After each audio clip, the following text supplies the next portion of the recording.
Bien, arroba en contexto piso y arroba Carlos Peñalosa y el número igual se lo van a colocar acá en el insert del programa 0412-700-7606, 0412-700-7606. Ustedes ahora por allí pueden también interactuar con nosotros y vamos a leer sus comentarios. Y por supuesto las cuentas, arroba en contexto piso y arroba Carlos Peñalosa, Twitter e Instagram. Ya lo tienen ahí en pantalla precisamente. Nos pueden escribir.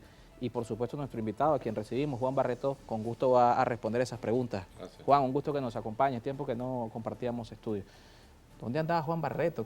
¿Cómo está viendo? Construyendo, escribiendo. Tengo 2 libros nuevos, uno se llama La lengua rebelde, que es un libro sobre semiótica, semiología, un libro más para estudiantes. Claro, más dedicado a su profesión. Juan Barreto es periodista, además, aparte de político. Soy profesor universitario.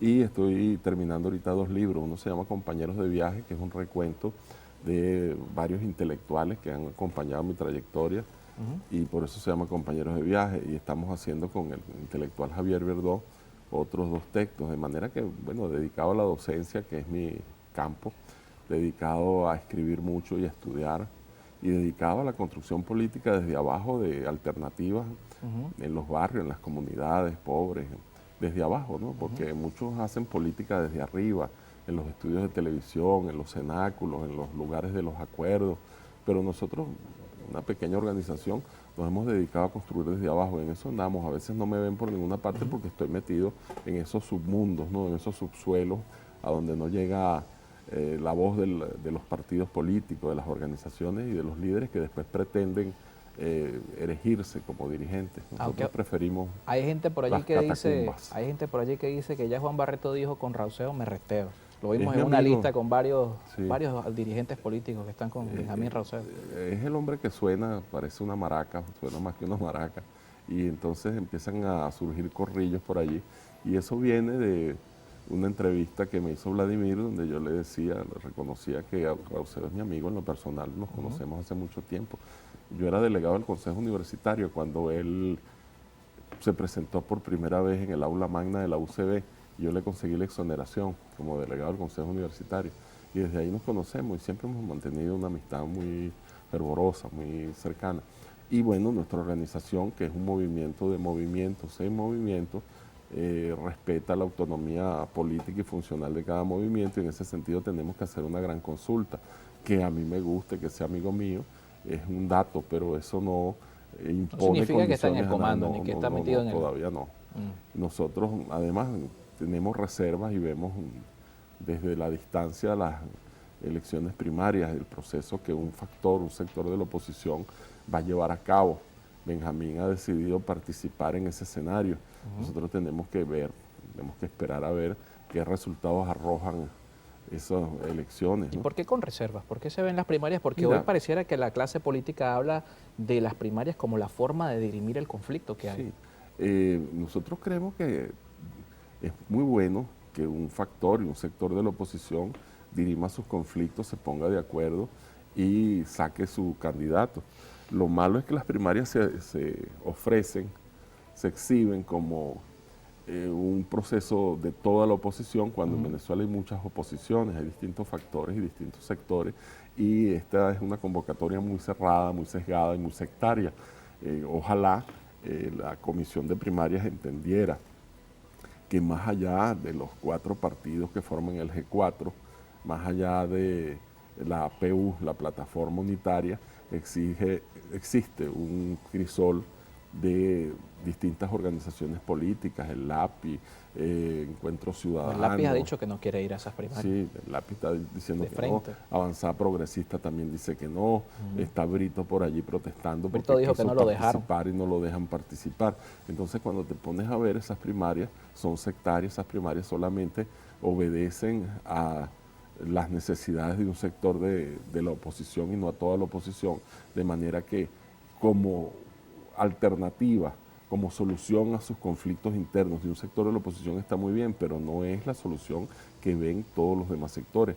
Muchos hablamos incluso de la necesidad de que más allá de las primarias, incluso tomando en cuenta el candidato que salga electo de esas primarias, habrá que lograr un consenso, habrá que ponerse de acuerdo alrededor de una figura que represente a toda la oposición.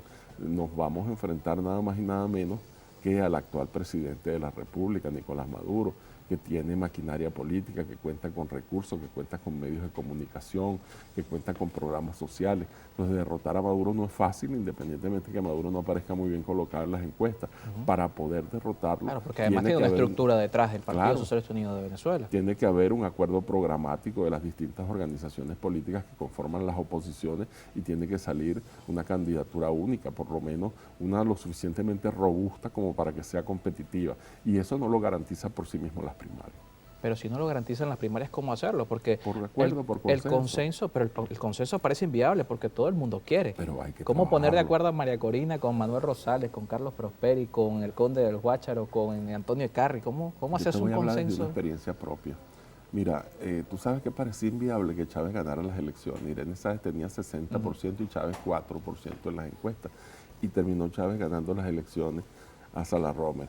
Por cierto, en las encuestas no aparecía entre los primeros lugares. No aparecía Chávez entre los primeros lugares. Hablando en este contexto de muchas encuestas. Sí, de manera pues que se puede lograr a veces lo imposible si uno trabaja con convicción, con mística, con desprendimiento y con mucha humildad. De eso nosotros tenemos una larga experiencia y de eso el país tiene una larga experiencia. Yo creo que hay tiempo para un acuerdo. Lo que hace falta es madurez política, que dejen de lado sus apetencias y sus cálculos individuales y personales, los distintos autocandidatos que se presentan a los procesos electorales y que piensen en Venezuela y que piensen en el país. Nosotros vamos a hacer el esfuerzo de tratar de unir a todo lo que pueda ser unido. En eso estamos trabajando con distintas organizaciones y en ese sentido hemos ido avanzando poco a poco, más allá de lo que salga resultado de las primarias. Nosotros creemos que el que salga electo en las primarias, con ese también hay que hablar. Claro. Nosotros no estamos cuestionando la primaria como mecanismo. La primaria es un mecanismo bien válido para dirimir diferencias. Lo malo es que no es un mecanismo de toda la oposición. Ahora, dentro de ese trabajo nos adelanta que, bueno, que pueden existir conversaciones con Benjamín Rauseo. ¿Por qué Benjamín Rauseo y no María Corina Machado? No Antonio Ecarri, no otros candidatos que a lo mejor, porque podemos entender la posición de redes o de quienes de alguna manera han sido, podemos decir, golpeados mediáticamente por el G4 y por sus partidos, pero ¿por qué no sumarse a estas voces que también de alguna manera son disidentes de esa cúpula política? El problema es que María Corina no se gobierna a sí misma. María Corina, ¿tú te acuerdas de aquella foto terrible donde María Corina aparece sentada al lado de Bush en el Salón Oval, al lado, en la silla de los presidentes, ¿no? María Corina es una militante del Partido Republicano y María Corina pudo haber nacido aquí, pero sus intereses y su corazón están en Estados Unidos. María Corina es una agente, María Corina es una persona que no representa los intereses de Venezuela y el programa que tiene María Corina es un programa, ella dice, de occidentalizar a Venezuela, ¿no? Yo no sé qué significa eso. Pareciera que es un programa de coloniaje, de poner a Venezuela al servicio de planes e intereses distintos a los propios, a los de la nacionalidad, a los de la soberanía. Y tener en cuenta o pensar que María Corina, por el hecho de que está en contra o enfrentada al presidente Maduro, puede ser una garantía de cambio sustantivo que garantice, por ejemplo, el respeto a la Constitución, a la soberanía de Venezuela y a su independencia, es pensar demasiado, es pensar que María Corina es verdaderamente un referente político distinto. María Corina es más de lo mismo, ¿no?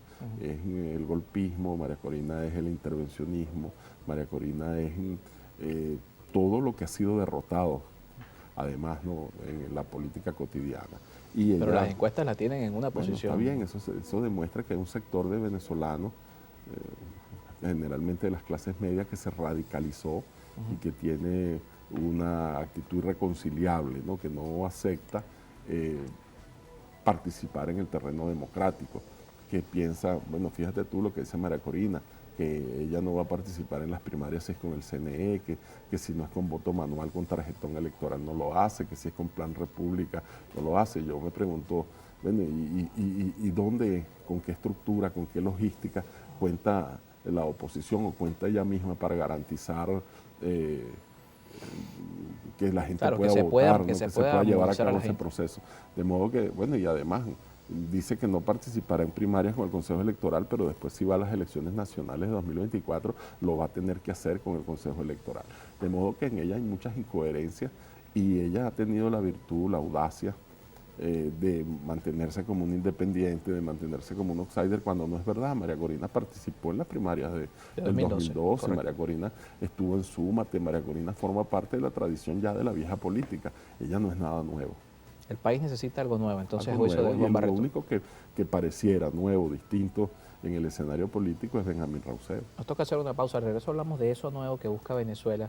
Ismael León estuvo acá y abiertamente también dijo que va a apoyar a Benjamín Rauseo, y yo le consultaba si en esta coyuntura él veía que un humorista, porque comediante, humorista, no lo decíamos en términos despectivos, era lo que el país necesitaba, porque el país que viene en 2024, si se logra una victoria por los sectores de oposición, es un país complejo, es un país que va a necesitar del acuerdo de muchos sectores. Hay quienes comparan esta situación con lo que ocurrió en Chile, con otros escenarios de transición bastante complejos. Lo conversamos al regreso con nuestro invitado y también vamos a leer sus comentarios, varios a través del Twitter, @encontextopiso_i, @Carlos Penalosa, y recuerden también el WhatsApp, que ahora se pueden comunicar por allí, 0412-700-7606. Oscar Ludewig nos preguntaba si había posibilidades de enviar un mensaje de voz. No pueden enviar mensaje de voz, solamente mensaje de texto para que lo podamos colocar en pantalla. Hacemos una pausa y leemos su participación también.